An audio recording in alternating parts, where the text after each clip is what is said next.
et messieurs, bonsoir. Vous avez choisi Go News pour vous informer et vous avez bien raison. Débutons ce Go News avec un petit point législatif. Ousmane Sonko et Barthélémy Diaz restent candidats, ceci malgré les recours déposés contre leur candidature. Le Conseil constitutionnel a confirmé la participation du Premier ministre et du maire de Dakar aux élections législatives du 17 novembre. Dans ses décisions rendues dans la nuit de jeudi à vendredi, le Conseil constitutionnel a déclaré ces recours irrecevables, rappelant en substance que seul le ministère en charge des élections avait le pouvoir de soulever devant le Conseil l'inéligibilité des candidats aux législatives. Législative toujours, et cette question qui taraude les esprits des observateurs, à savoir, y a-t-il une main qui a travaillé en douce contre la coalition Macky Sall? Certaines sources bien renseignées le disent. Dans ce marigot où les acteurs avancent, masqués, on n'écarte pas celle des tenants de l'actuel pouvoir qui aurait tout intérêt à opposer Amadou Ba à Macky Sall pour ensuite capter les dividendes d'une bataille de tranchées entre les deux camps. Dans tous les cas, nous dit-on, Macky Sall a demandé des explications aux responsables et le malaise est bien réel. Hier seulement, on évoquait la colère d'Abdou Khafour Touré, de Néné Fatoumata Tall et de Racine Talla Guédiawaye. Les réunions se suivent au sein de la coalition Taku Wallo Sénégal. Et sans doute, n'a-t-on pas fini de solder les comptes?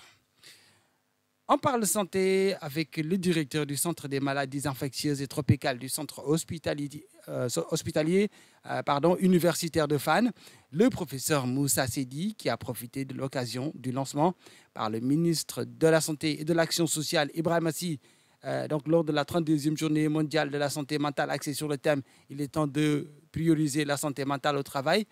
Donc, M. Seydi en a profité un peu pour faire un plaidoyer en faveur de la prise en charge de la santé mentale qui doit, selon lui, être intégrée dans les types de prise en charge de patients infectés par le VIH. Toujours, selon M. Seydi, cette intégration est d'autant plus nécessaire plus qu'un patient sur 5 présente des symptômes de dépression nerveuse, a insisté l'enseignant-chercheur. Parlons à présent de l'ouverture, ce 19 octobre 2024, l'ouverture de l'université Cheikh Anta Diop qui est prévue à cette date. Évidemment, elle va accueillir les étudiants ainsi que le nouveau bachelier. Mais à ce stade, tout n'est pas rose dans ce temple du savoir qui est plongé dans une crise budgétaire. Et c'est l'intersyndicale du Centre des œuvres universitaires de Dakar qui a fait cette alerte lors d'une conférence de presse qu'elle a animée.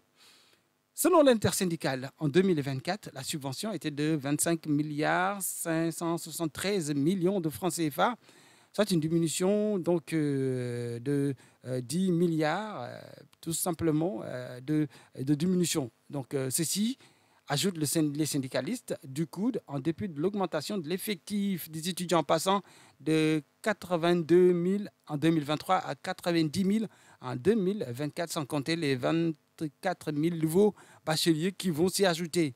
Ce surpeuplement du campus entraîne une surexploitation des services offerts aux étudiants, ce qui pose un défi important de gestion des infrastructures, des installations, de gestion médico-sociale des étudiants, entraînant des tensions budgétaires, avec donc la diminution de ces fameux 10 milliards de subventions de l'État en 2024.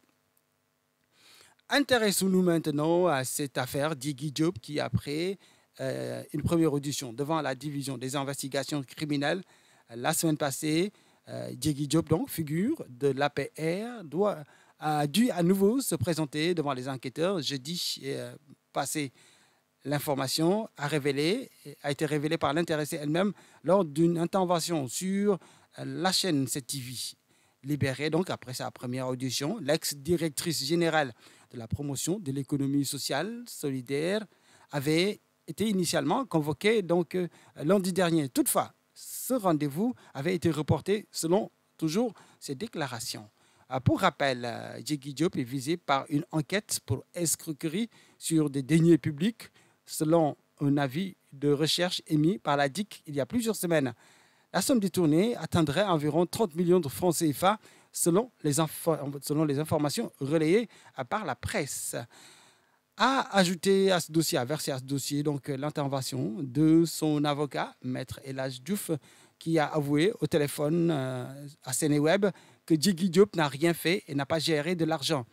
Rien donc ne justifie son arrestation parce que son dossier est vide. Mais, selon toujours Maître Diouf, elle se trouve actuellement dans la cave du tribunal de grande instance hors classe de Dakar. C'était son intervention de tout à l'heure, aux environs de 13 heures. On continue avec l'information et du football pour finir avec le match de l'équipe nationale de ce soir, le Sénégal qui reçoit les Flemmes de Malawi à 19 heures au stade Maître Abdoulaye Wade de Diamniadio.